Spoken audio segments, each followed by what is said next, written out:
Yo, people, what it do? Here we go. It's time for another live Q&A. What's up, Big Rich? Just joined me in the back room.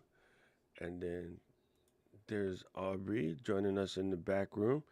Oh my God, dude. This week right here, I've had some crazy drama. I'm in the middle of shooting the other day. And then I'm a good firmware updater type cat, and I really don't think it's the firmware update. I think it's just the timing makes it look sus, but I could totally understand how it would probably freak people out. I updated the firmware on my ZVE10. Everything's working perfectly fine. There's no problems, but me being me, I also changed the lights in my studio. And the reason for that is, let me pop this up real quick. Um, I took down my Nan lights and I switched to some Amaran lights. And the main reason for that is because they can be controlled by a wee little desktop app. And I think that that's super helpful because that allows, throw it into the Stream Deck. You have any situations going on, you can control things from the Stream Deck. You can make changes on the fly. Like I could legit just press the Stream Deck button and then bing, bing. You know what I mean? Like cool stuff like that, right? I could take my backlight and embiggen it, make it brighter. I can change the color of my backlight to just weird things. I need to make it a little closer. I haven't rewired my ceiling yet, but I could do all kind of cool stuff. And I'm like, yeah, this is going to be quite saucy. Well, when you change lights, the responsible thing to do is to set your white balance because that's what white balance is for. Every time you change lighting conditions, you readjust the white balance. I don't use auto white balance because cameras made in Japan by Japanese people do not understand chocolate. It just doesn't. It works decent on white folks.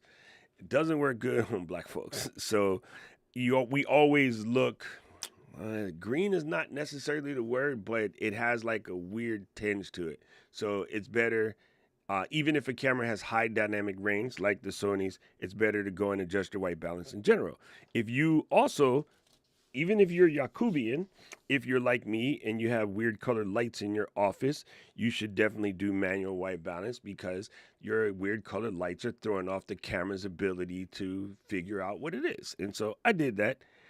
And strangely enough, this ZVE10, because the shutter or the curtain had never been closed since October 27, 2021, when I first turned it on, probably because it doesn't get the motion of opening and closing when you turn your camera on and off or opening and closing when you take pictures, it got stuck. And it had happened to Paul. It had happened to a couple other people in the community. It happened to a bunch of people in the forums. And this son bitch is stuck. And I was like, well, smell Duke. That just killed everything. So yesterday, with the help of my brother, we tried to bust out my ZVE1, better camera, full frame, super dope. That one just doesn't like to stay on for more than 20, 30 minutes. Fully understandable. It's a quite highfalutin camera. It's designed for, running gun shooting. It's not designed to sit on the table all day and cook. So Tim couldn't cook. So I said, okay, let me try the Fuji. So I busted out my little Fuji here, and it did good. And it also don't like to be on for more than an hour. So I am going to buy the fan for it and see if that makes a difference. But this too also don't like to be on for an hour. After I went through the changes of setting up my Elgato and the whole 9 yards and hunting down the right filter cap, which is hard to find a 52 millimeter. It's a really weird size. And also, I just don't like this particular lens look for this setup. I just got to replace the lens.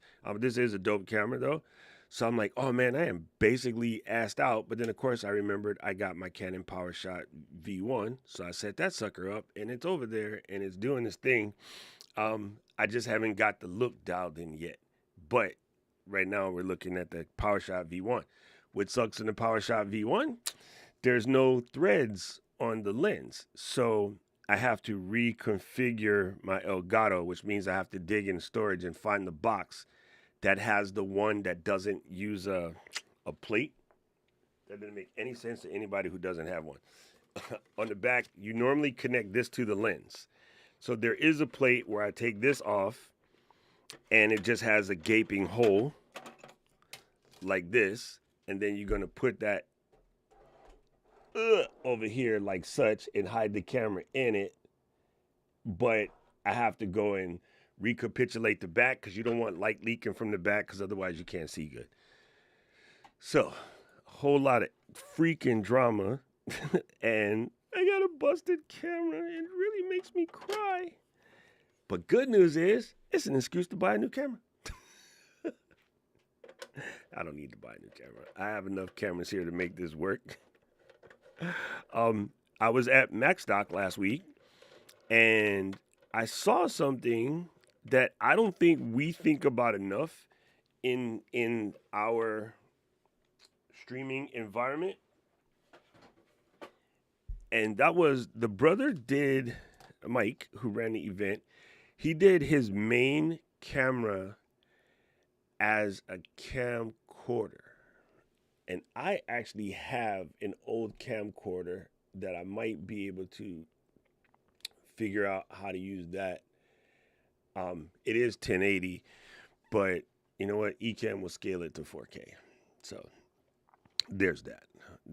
I don't know. I might try that too. Because one thing I think we always jump to the mirrorless camera. Of course, my Osbots are all in Boston because we need them for camp. And I just used the last event. I sent them all home. And now that I don't have not one in the studio, it's exactly when I could have used it. It would have been perfectly gangster for this setup. It would have saved me days worth of fighting and June and I using profanity downstairs and laughing about how it all went crap just because I did a firmware update. And if I just left well enough alone, which is funny because I always tease the people who don't want to do their updates. But actually, again, I state, I don't think it was the firmware update. I think it was more or less the fact of finally moving a shutter that hasn't moved in like 4 years. And I'm in a basement that's kind of damp. It's tropics. Basements are damp here. There's no windows. The only circulation is air conditioning. And yeah, more than likely, things do mold down here if you don't clean it constantly. More than likely, it's just the nature of condensation and whatever not. I thought about using my Osmo Pocket 3. Kathy, last night after I went through all those changes, the brain goes, dummy, just stick the Osmo Pocket 3 over there. So that might become a safety backup. It's on the wall right now because I created, my little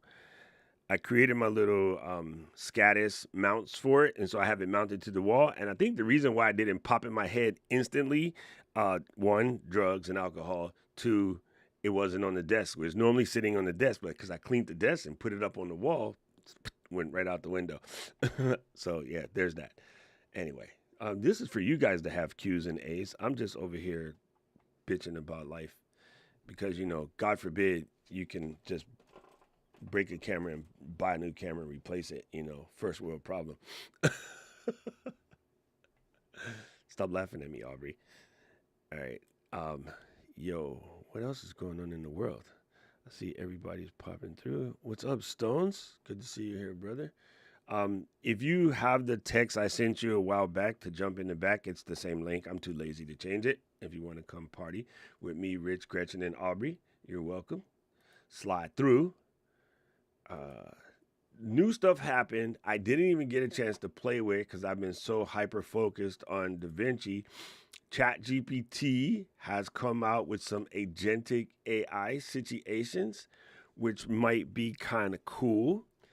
And the other thing that I did this week, it's on my MacBook.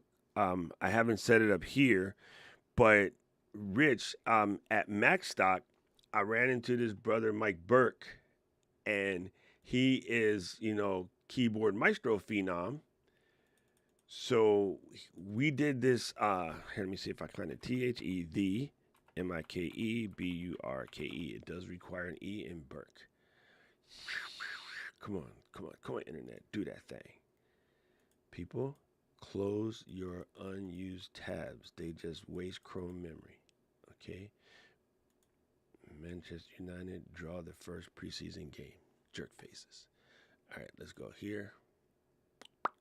All right, so this is D. Mike Burke. That's Mike's back. And his wife's back and his kid's back. Let's see. Here's the Max Stock situation that we did. This was actually pretty clever that Mike set up for us. Okay, so he was doing. Did he put the creative project? Let's see. Let's see if I can find it. Come on. Come on. Is this right? Oh, yeah. Mise en place. This is correct. Missy in place. Mise en place. So this was super cool. He made a workflow that, okay, say you're building a project, and say the project that you're building or the thing that you're working on could be content creation, whatever. If you organize your projects in a very particular folder structure, okay, and I do this for my my video editing, right? I have a set of folders that I use, right? A roll, B roll, sounds, stills, graphics, whatever, and then sound effects, right? And then any miscellaneous footages, right? So the basic functionality is you go into, oh my God, my brain just went dumb. You go into your mind mapping software, right? Which is like MindNode, sorry. MindNode is part of Setapp if you have Setapp. There's also a free version, which I think will work for most individual peoples. So you go in there, you set this up, and then it will give you like your basic structure, right? I'm going to pull mine up on screen in just a split second. As soon as I reframe the sizes. So let me duplicate this window and then select MindNode. Okay, so this was mine. It was for like making a YouTube video, right? I'm sorry, my brain does not remember how to move this app too good. All right, so I say in a YouTube video, these are my basic steps. And this is for most of you guys, right? You're going to brainstorm a topic, create a title, create a thumbnail. Hold on, coaching moment. I know most of you guys are lying, okay? If I ask 50 of y'all, maybe 5 actually do title and thumbnail first. I will say it again and again and again and again and again. Title and thumbnail first. Just saying. I know you. I know you. You lie to me. Don't be funny, man. Eddie Murphy. Okay. Thank you, Rich, for telling the truth. Okay, I agree. I know people think it's hard, but trust me, the minute I started doing title and thumbnail first, everything changes. Like, it just really does help. It sounds crazy. I didn't believe it for the longest time. I thought all of our boys were just talking smack, but it totally works. And I agree, Rich. I said the same thing. That's silly. It just doesn't work. It works. I don't know why. I can't explain why. I wish I could, but I can't explain why.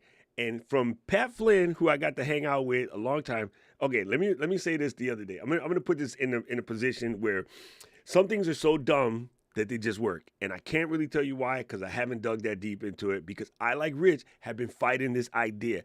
I think what's up, homie? I fought it for literally close to 10 years. I literally fought it for close to 10 years. I just thought it was dumb. This don't make no sense. This makes about as much sense as tits on the bullfrog and screen doors in the submarine. Bullfrog is a boy frog. You get it? Okay? All right. Just in case some of y'all don't understand animal taxonomy. So I'm having dinner, and at the table in our little pot, like this is a big ass like Jesus table, but in our 4 table is myself, Justin Moore, Jay Klaus, Pat Flynn, and Liz, right? We're sitting at the table, and they're all saying the same thing. And I think Liz and I are kind of on, there's no way it really makes that much difference. I just been doing it because I gave up. right? And they're like, yes, it makes a huge difference. That's why everybody says it. It's crazy. And I fought it to the end of time. I really fought it to the end of time. I stopped fighting it because it just works.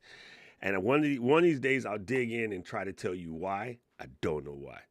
What's up, Dixon? Good to see you here, boss man. Yeah. Anyway, so let me go back real quick. So basically, you're gonna come down. You're gonna create your bullet point outline. Bust out your 3 points. This is me anyway. I do 3 points, action steps, call to actions, right?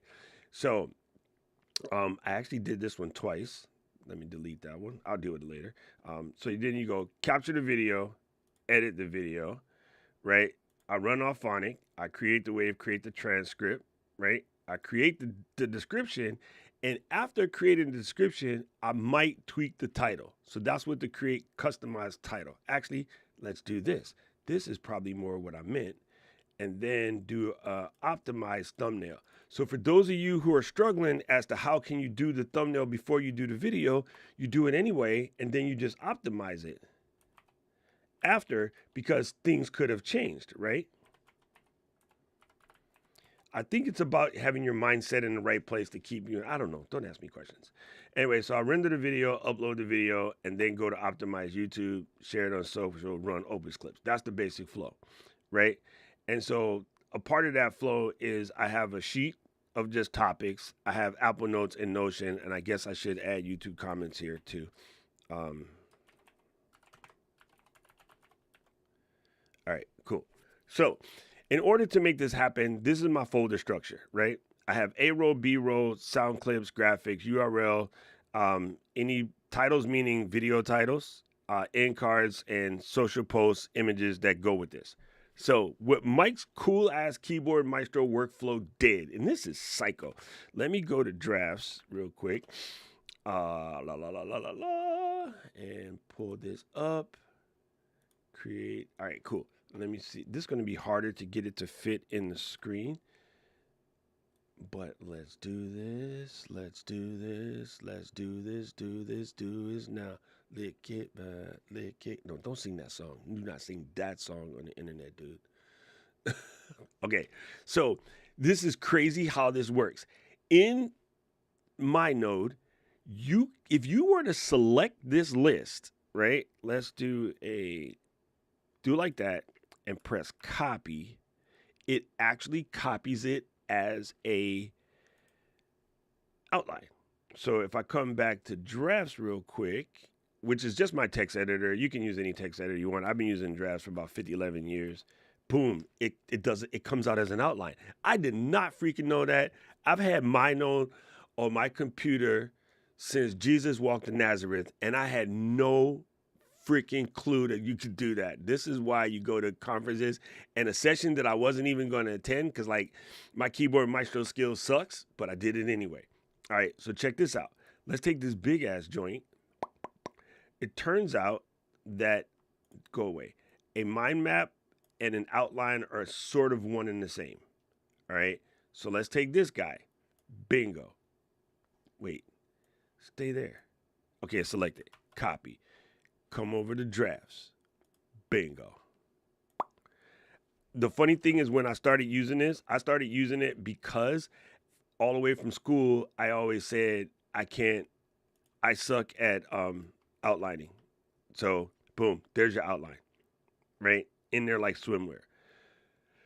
So what Mike did, the fancy little bugger that he is he came up with a Keyboard Maestro script that will take that outline and actually go and create all of the folders and create the 2 markdown files where I'm going to keep notes in the middle of the project while you're doing it. So, Rich, I'm going to highly suggest, I'm going to give you this link real quick, boss, because you use Maestro. I'm like, when I first saw this, I'm like, yo, Rich could use this. And I'm going to send it to Alec as well. Iestro. Sorry, Paul. I almost messed that up. Not Dixon, Duncan. He not here. Dude, this is really cool.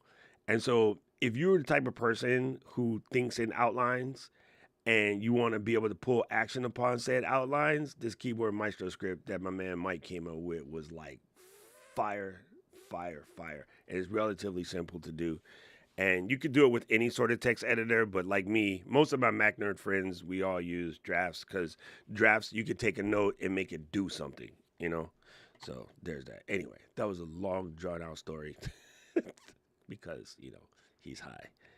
Let me see. You already have it set. I just duplicated. Yeah.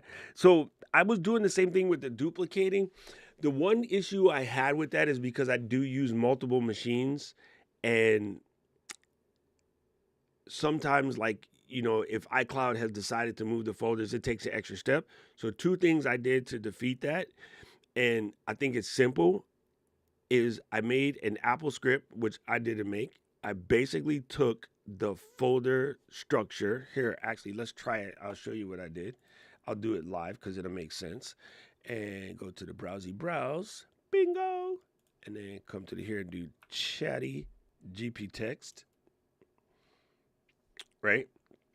So I said, make an Apple script. Actually, I'm going to just do it with voice because I type faster. Make me an Apple script that will take this folder structure and automatically create the folders whenever I click the icon. This is faster than duplicating the other folders, actually, because, Apple just knows what you're doing. Dude, hurry up. Sorry, my note is being dumb. All right, I'm going to quit my note. I'll just do it here. Make me an Apple script that will take this folder structure pasted below and turn it into those folders. Give me a space to name the project first, and then create all of the folders and the subfolders recursively.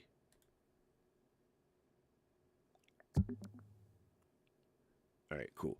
So then let's take this. Bam. And this is AppleScript.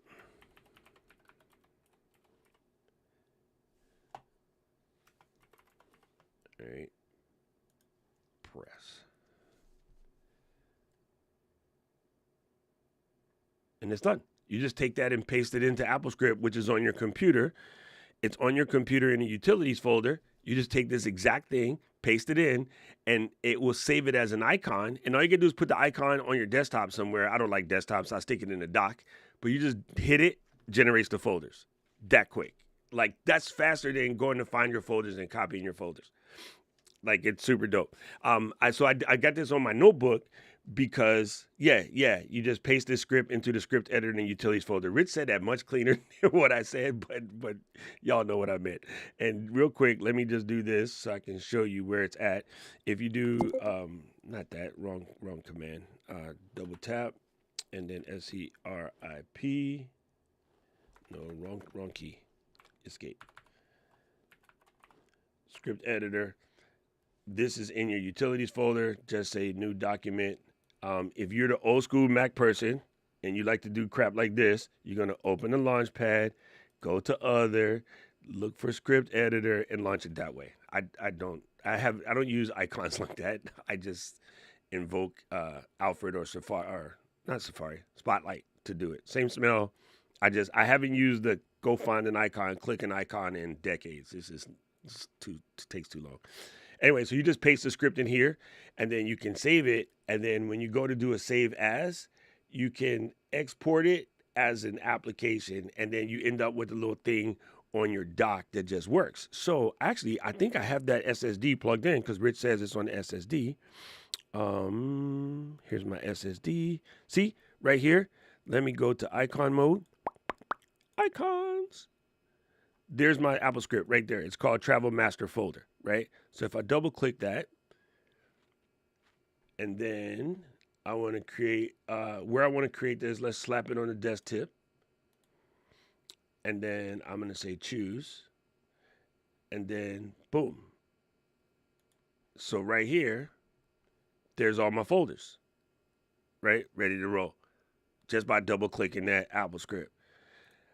I believe I could probably, let me see. I don't know if you can do this. I was wondering if you could open this back up in script editor so you can just like play with it, but I don't think so. No, you can't. Once I turned it into an app, it's stuck into an app. But Super, super dope, bro. And the crazy part is when I first set this up, what I did was not even take the outline like I pasted it in ChatGPT. Yo, I drew it out as a picture, fam. I drew it out as a picture on a piece of paper, and I was like, here, this is my folder structure. Go make these folders. And ChatGPT was like, bitch, hold my binary. And it just went to town. It went to town. Oh, Rich says, open it up in the file open. Let's try. Again, I tend to often write Apple scripts with just drafts with another program because it doesn't matter how you write them. It's in the name later drive. And oh, yeah, Rich is correct.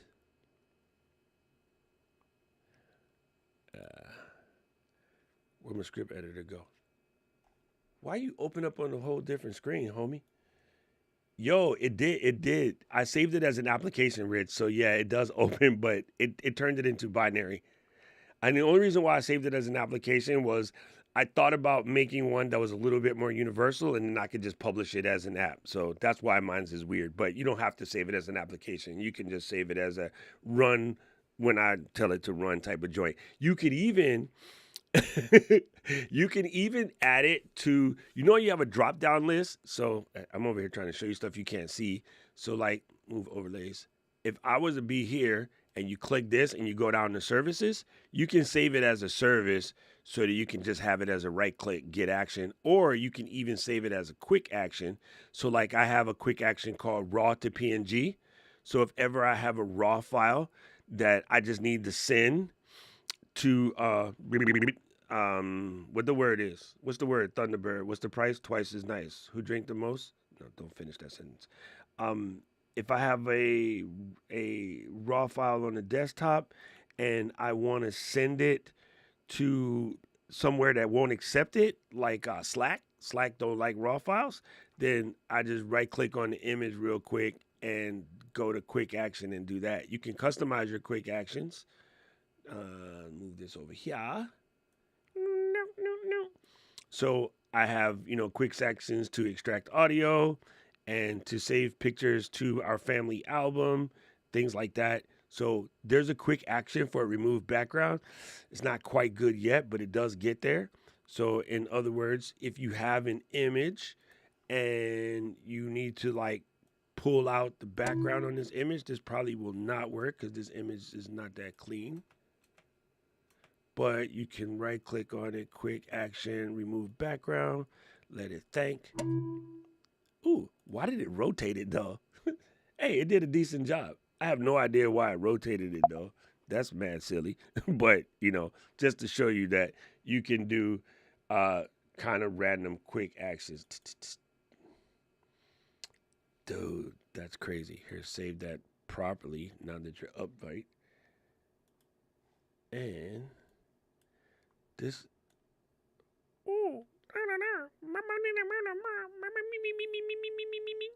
Yeah, so that's it. Your boy is tripping.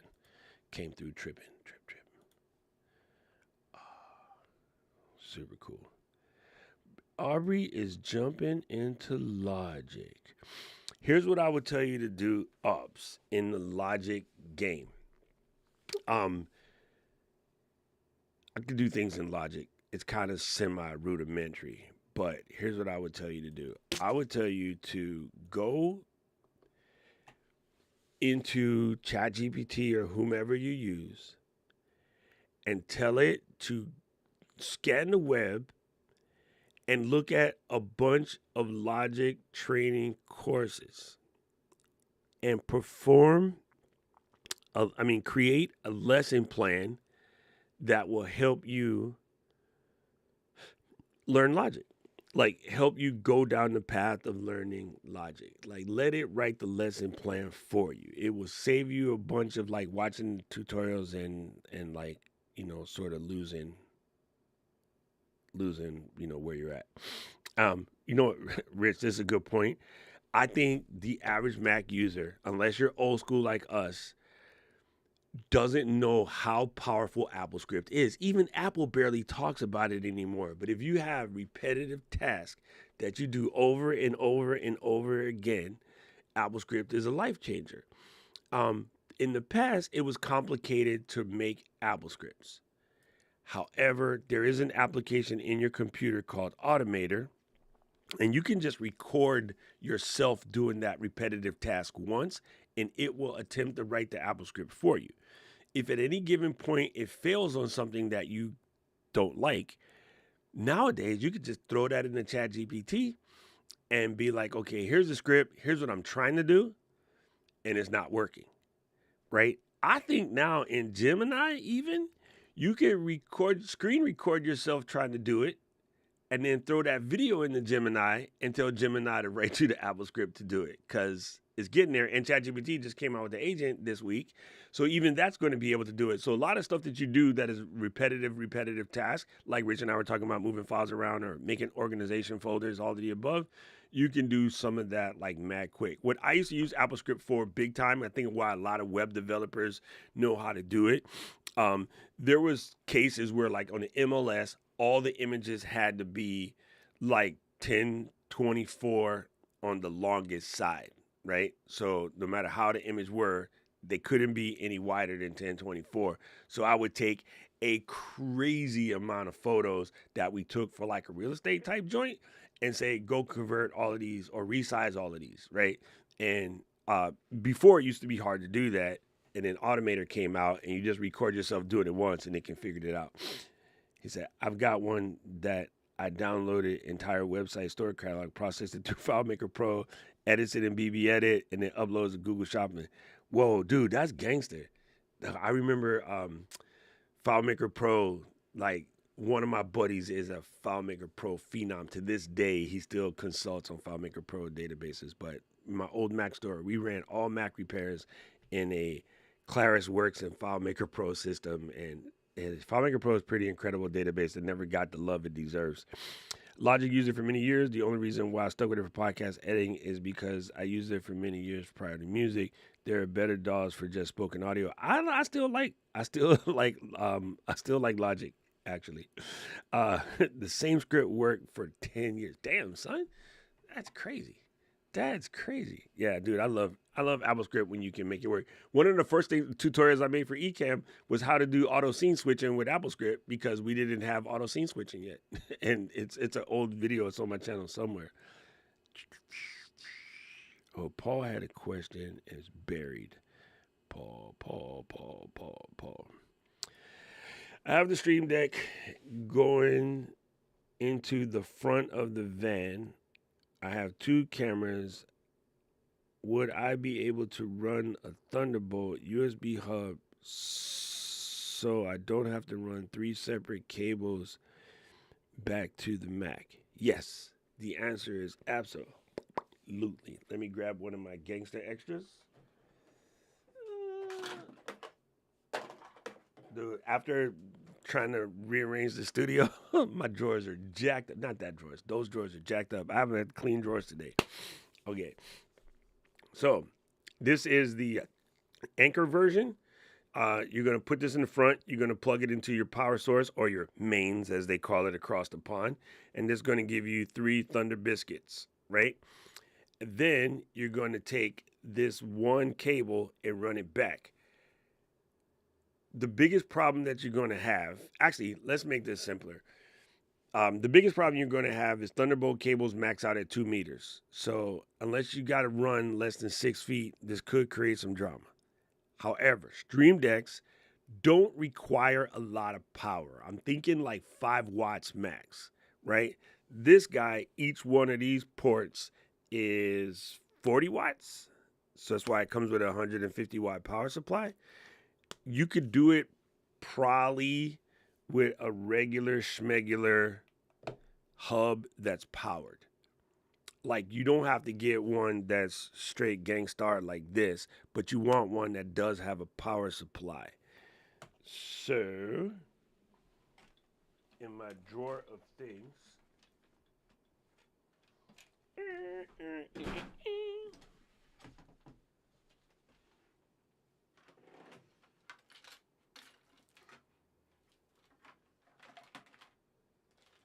I know it's in here. I seen it yesterday.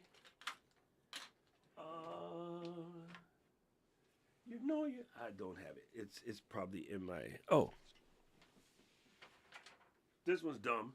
This one doesn't have a power supply, but one like this that has an actual power supply that you can plug into the mains, and you can have either A's or C's in the front.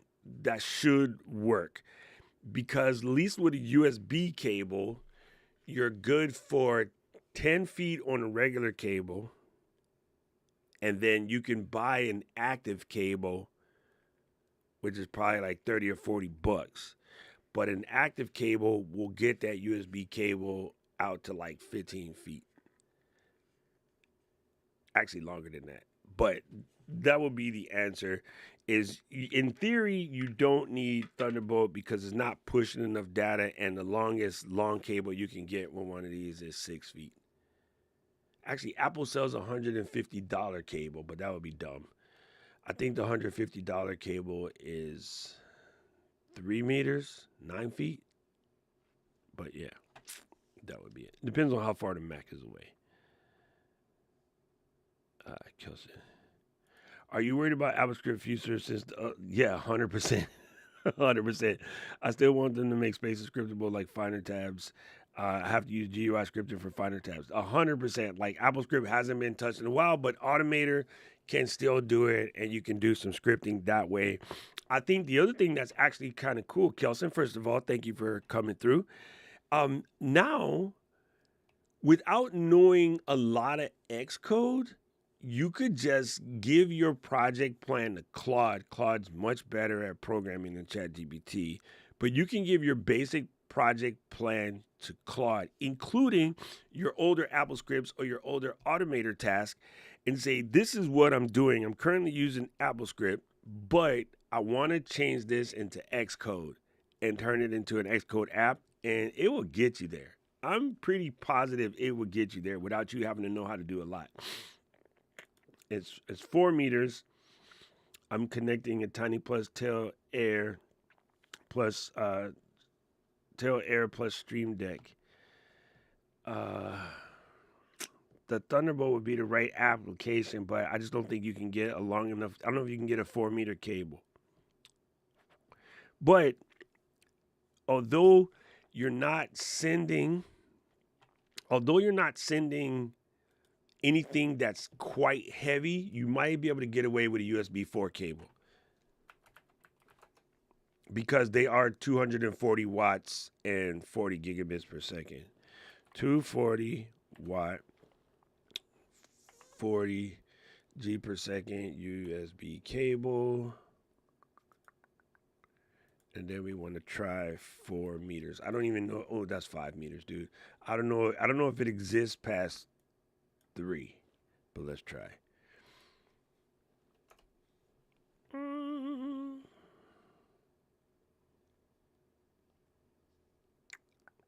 Dude, if I told you meters, Amazon, don't switch it back to feet, you bish.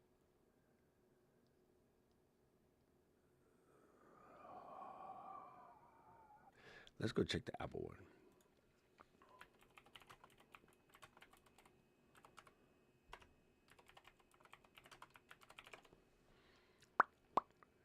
Yeah, it's 3 meters for 150.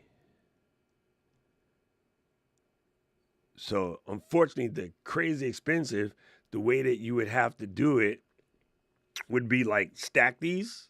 So, here's what's going to save your bacon, Mr. Paul, for the Stream Decks anyway. These are due quite shortly.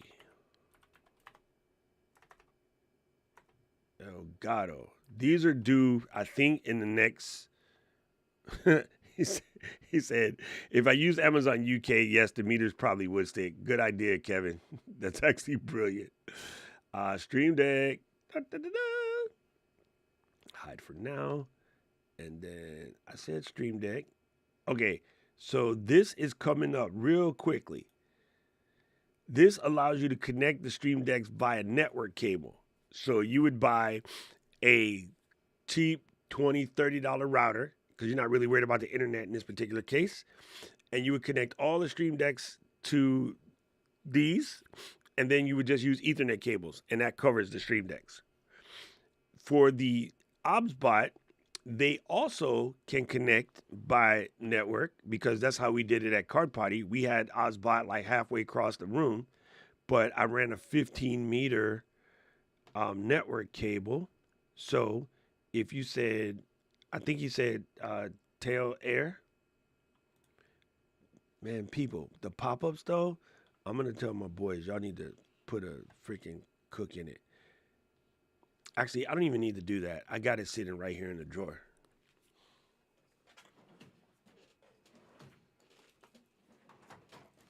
See, when you have your Mary Poppins drawer, you can get down with the get down.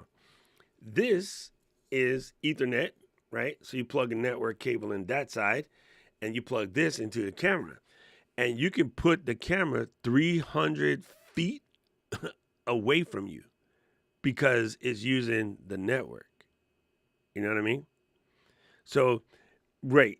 And I agree with you, Kevin. If you did this, but the only reason why this gets expensive because these are $200 a piece, and then the two long cables are $150 a piece. So that's insanity for what he's trying to do.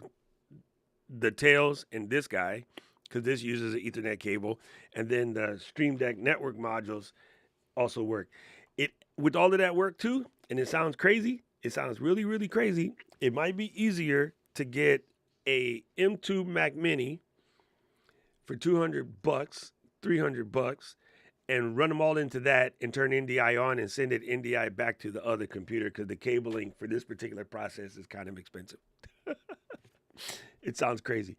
I saw Kelson say something. I'm surprised the Automator still exists. It hasn't been merged with Shortcuts. Yes, Shortcuts would kind of do that.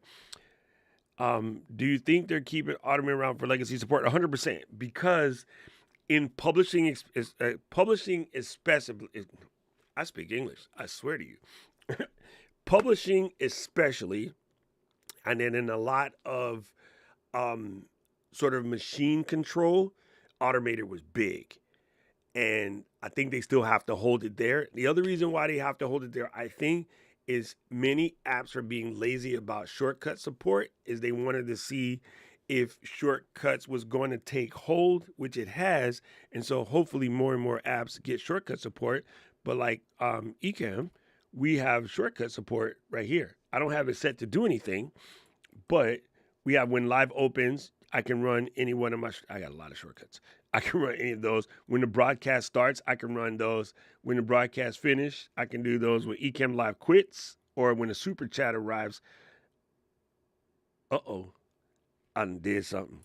Yo. So I can have it set up that when the super chat arrives, open up my Amran desktop and twirl these lights like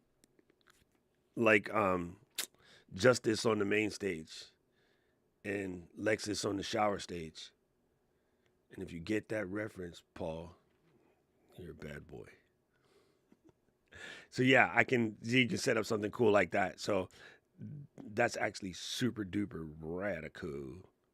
When I was young, I used to be so illogical. The one thing bad about the Amaranth app is not, I guess it makes sense. I can't switch the lights on and off unless the app is open. So I got to constantly keep the app open, which is slightly irritating.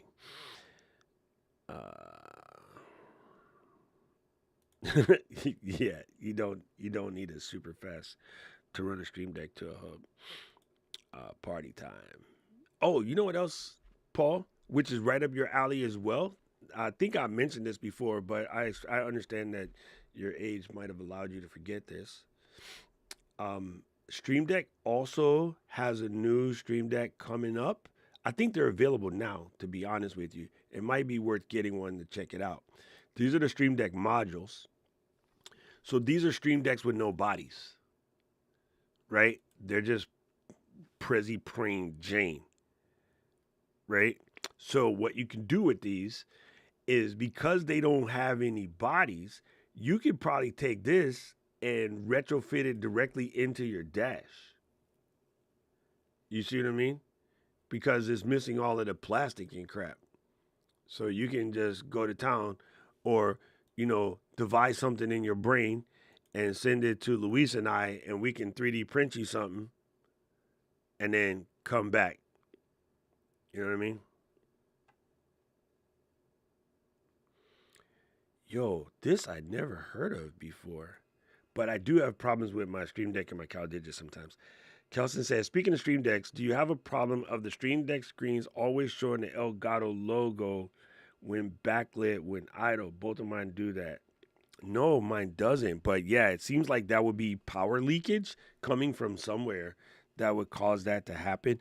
What mine does is it stops app switching about halfway through the day. So I have to plug and unplug it.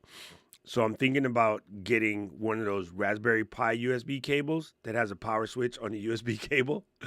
Raspberry Pi, when you buy one, it comes with a USB cable, USB-C to C, and it has a power switch in the middle, which basically just disconnects the connectors and you hit it again, it connects it back up. I'm thinking about replacing my Stream Deck cable with one of those for when there's times when it wigs out. I don't have to pick it up, turn it upside down, unplug it, plug it back in, because that's a pain in the tuchus. Or when I rewire this room, which I'm doing soon, it won't really be a problem.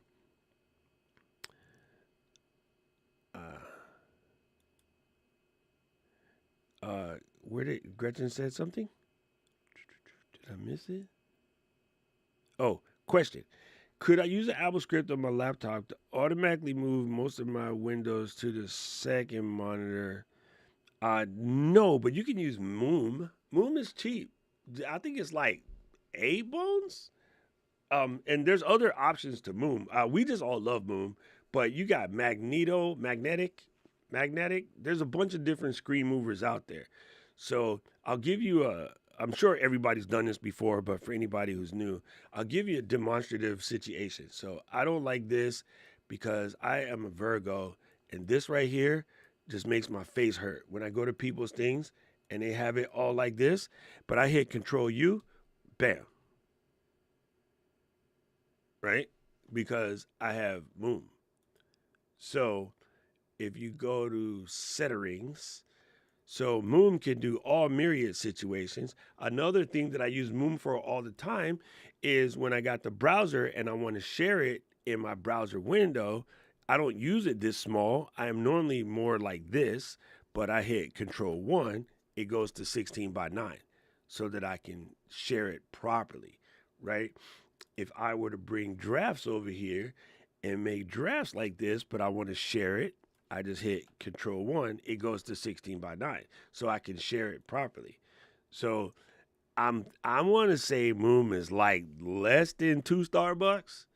Let me go and check the browser since we did that, but it's well worth it. It doesn't require a lot of knowledge, like per se. I think that scares people. It's like, oh, it's gonna take me something else I gotta learn. People always do that. Say that shit makes my face hurt. Anyway, all you do is put it where you want it and say, remember this.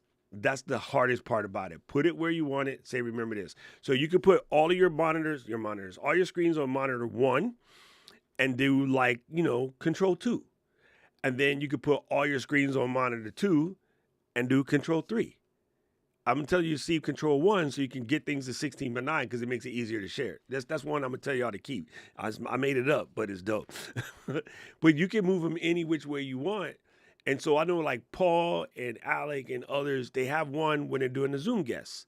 It moves all of the windows in a manner so that the guest ends up on the teleprompter the whole 9 yards. Like it just does all of that work for you. So that looks like a Neil thumbnail. Is that a Neil thumbnail? Why is it? It is Neil. Wow, dude's coming up first on YouTube. I mean on Googly Maps. All right, Neil, I see you, gangster. Damn. It's weird that I can notice my homies' thumbnails. That's terrible. Actually, that's good. Now I think about it. Oh, it's $15. The reason why I thought it was $8 is because I've had Moom forever, so my upgrade is only $8. But it's $15. And yeah, just it's worth it. The other things that are like Moom, but different. I think it's called Magnet. There you go. Better Snap Tool and Spectacle. Here's a person that's tried all of them or 2 of them. So thank you, Toby. Let's see how much better Snap Tool is. I mean, if you only got to move windows across monitors, a cheaper one would be better. Better snap to. Damn, that just looks ugly. See, they automatically wouldn't have got none of my money because it just looks ugly. I don't like apps that are designed ugly, which is why the one thing I'm hating about. Look, $2, but it's designed ugly. The one thing I hate about DaVinci Resolve is it was designed by a monkey. It is terrible. I can't stand the design. Everything is not where it goes. It doesn't feel Mac like, which I mean, I get it. It's probably a PC port, but oh god, it's terrible. The other one was called Magnet. Magnet Window. Bam. Let's see, what does Magnet cost? This is the only other one I hear a lot of Mac people talk about. So I'm assuming it's because your website is not cute. Let's go here. And $4.99. So there you go. If you don't need Moom the way we need Moom, then get Magnet, $5. Game over. That's what I would do. I wouldn't even bother doing the scripty script way. That'll take too much work.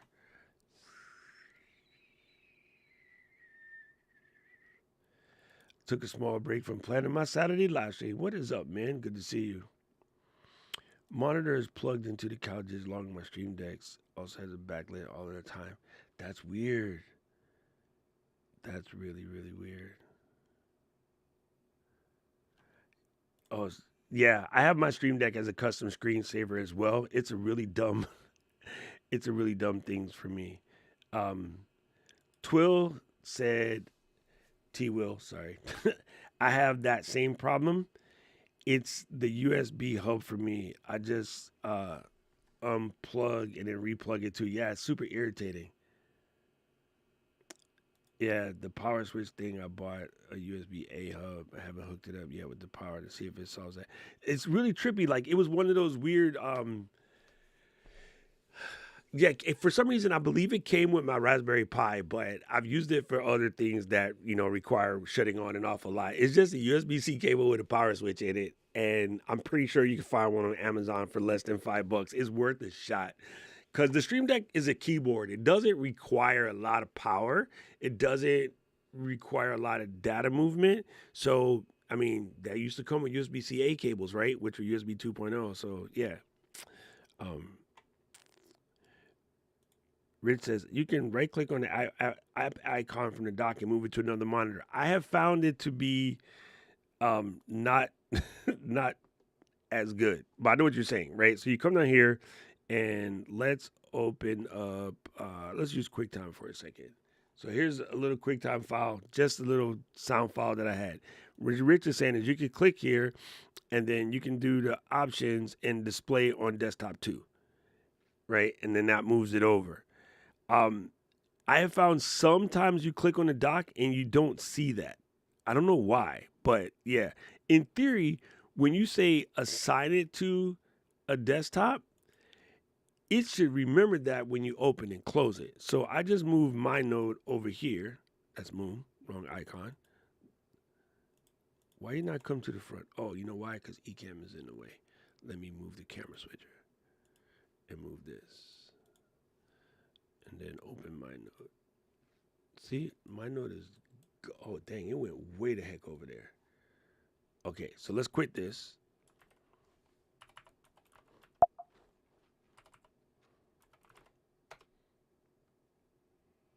I guess it comes back.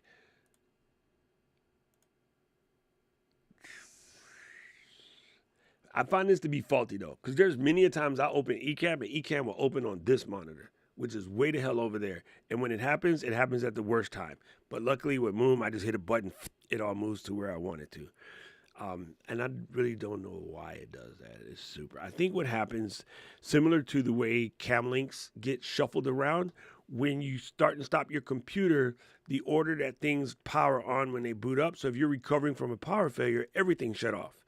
And then when you restart the computer, it's waiting for those items to open. And if it's already pulled the USB bus before that thing gets into ready state, it's out of order.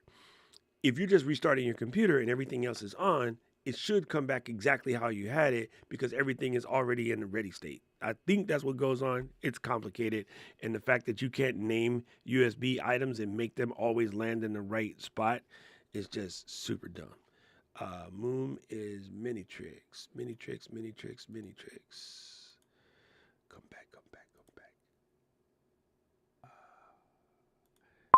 Minitrix.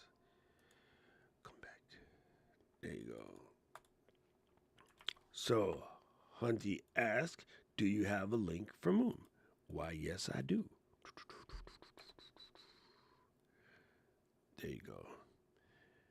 Then Kelson said, you ought to enter terminal command to fix your menu bar spacing. I use bartender on my notebook. On this screen, it's so big, I really don't pay no attention. But yeah. Oh, that's one I totally forgot about, Aubrey. Aubrey said I've used Divi since I was in coding school.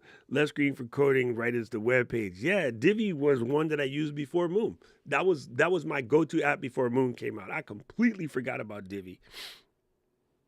That's super boom. The menu bar with Minitrix is also great, as it adds bleh, it all. I'm gonna speak English. Menu bar by Minitrix is also great as it adds your menu bar to right click. What? Shut the front door, Kelson. Let's go investigate. This man's just coming over here with the knowledge. Yo, that window is insane. What are you doing? There you go.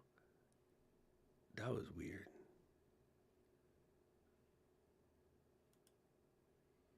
That is so weird.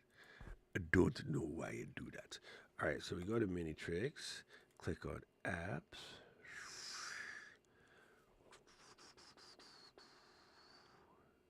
Menu where? That's the one.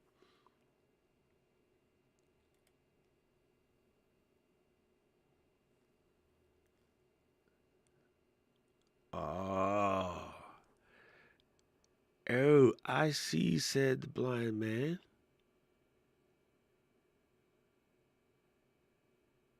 Oh, that is crazy. That is crazy. So you could put your menu underneath the right click key of your mousy mouse. That's phenomenal. I like it. I like it. One other cool trick, people, if you haven't thought of this before, if you were to go into, I think I showed you guys this before, but I'll show it to the new folks. So in Ecamm, right, I have record all broadcasts. And if you check yours, you do not have a menu which is smash everything R to start and stop broadcast. So for instance, if I wanted to add a keyboard shortcut to add marker, right? I already have Shift M. And let's just say I wanted to add another keyboard shortcut. Let's make it like Control M, right? You can go into System Preferences, System Settings. I will never get the name correct. And then I think you want to go to Accessibility. And then Shortcut. No, that's not right. It's Keyboard. Keyboard.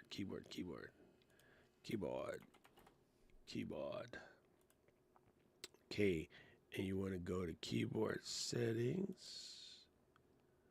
And then you want to go to keyboard shortcuts. And then you want to go to app shortcuts. See right here? And then I have Ecamm Live Beta. And I'm going to hit add. And so the menu title has to be exactly schmackly. Like you cannot get it wrong.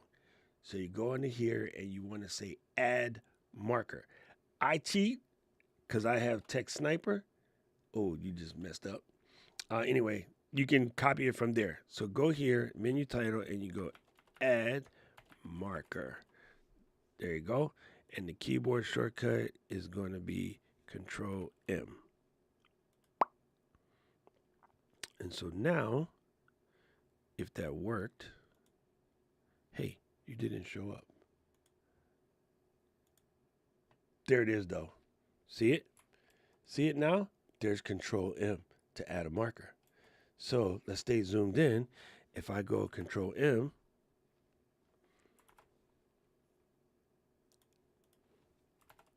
oh, Cursor Pro, you're in the way. I gotta turn off Cursor Pro for a second. Hold on.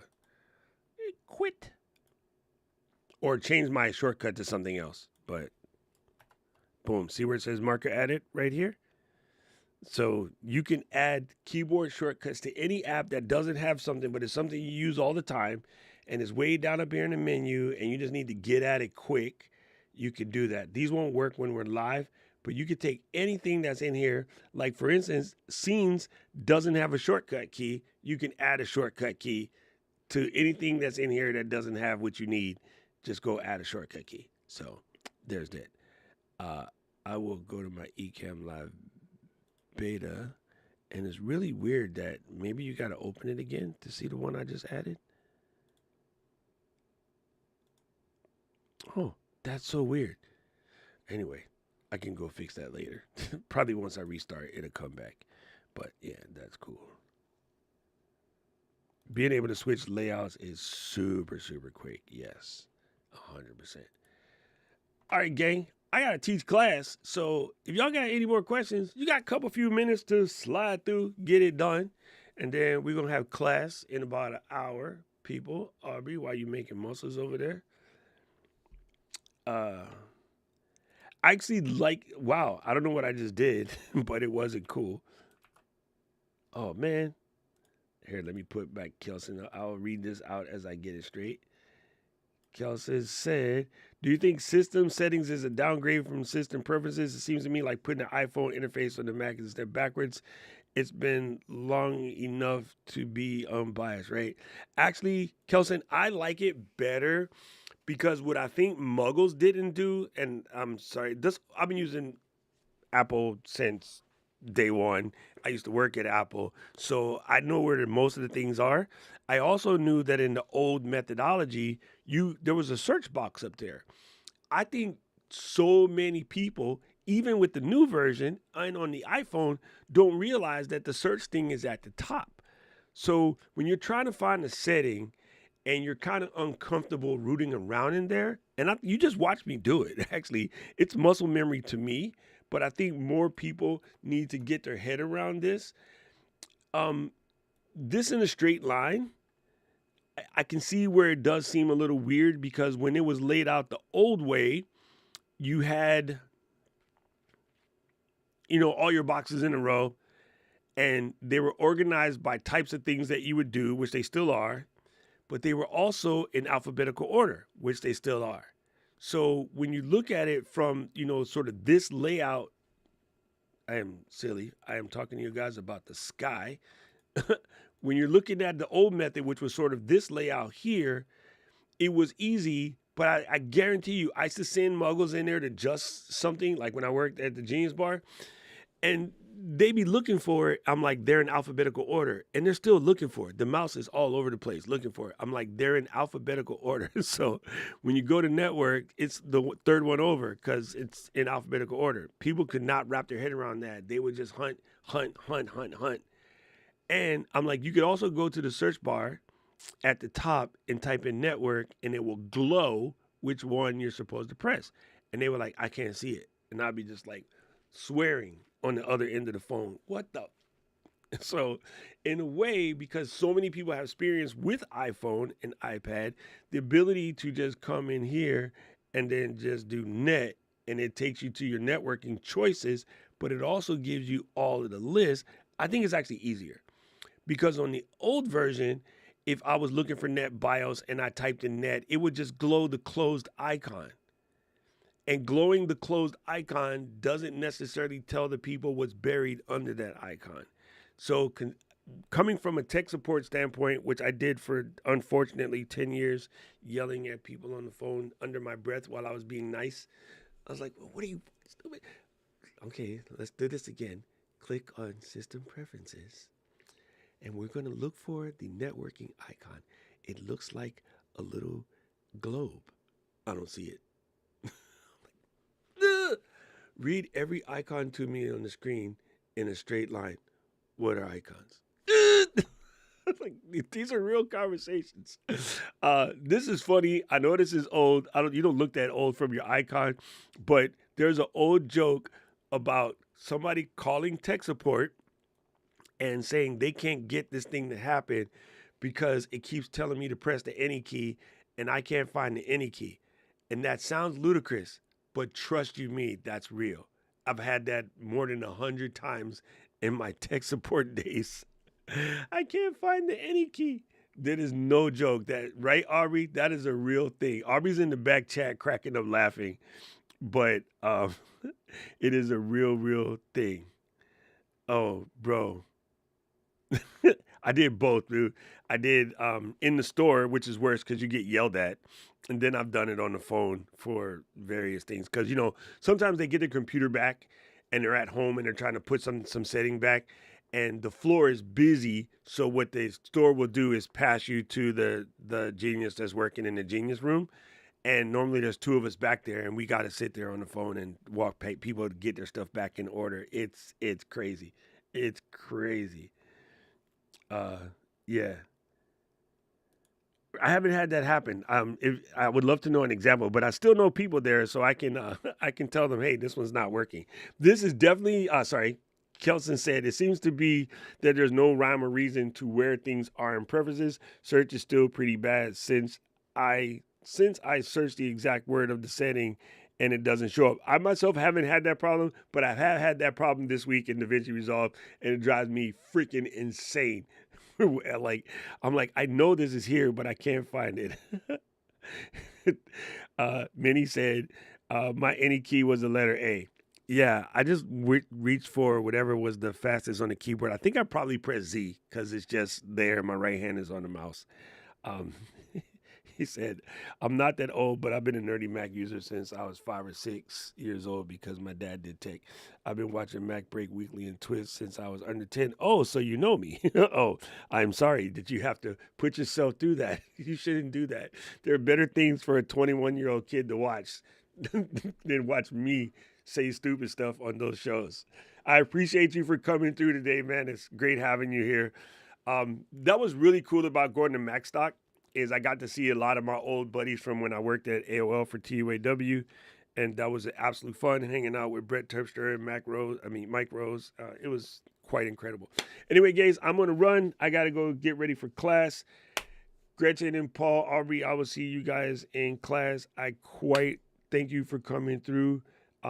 Rich, go and check out Mike and see what other kind of cool keyboard maestro stuff he has.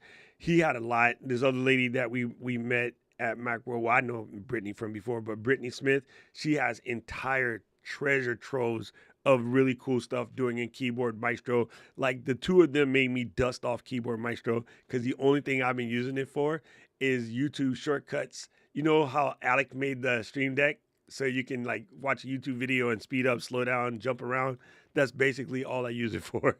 And I'm like, Keyboard Maestro is way sicker than what the heck I'm using it for. So they got me fired up to go back in and press buttons in Keyboard Maestro. And the rest of you guys, don't forget DaVinci Resolve 20 over 40 and 30. Today is going to be day 18. I got some more to show you. And before I leave, I'm going to show you this, Gretchen. I just got it. This is super silly.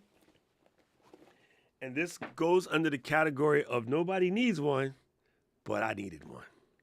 Okay, you guys are going to laugh at me. This video is going to be me way too excited to show people this because it seems crazy.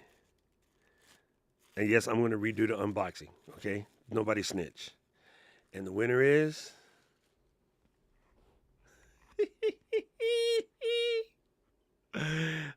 he don't need that, but I needed it. Isn't that just dope?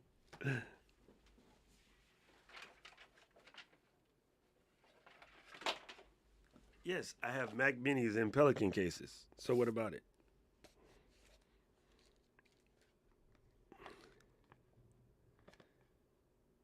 Oh, wait, this mini is dirty.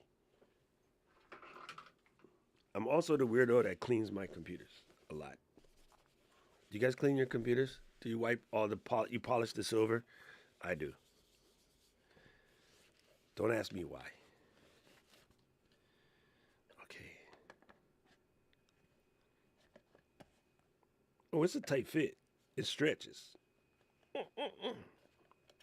I know what you're thinking, Paul. Don't say it. Oh, looky. That is cool. Oh, it's such a tight fit that once there's air in there, it's hard to get it on. But look, it's bubbled. You gotta push the air out. There you go. Oh, this is so silly, but I love it. That, Aubrey, it does come in green, in case you was wondering. All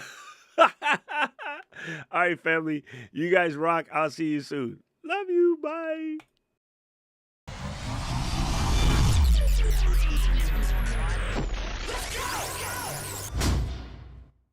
City of mine, how I love the city of mine.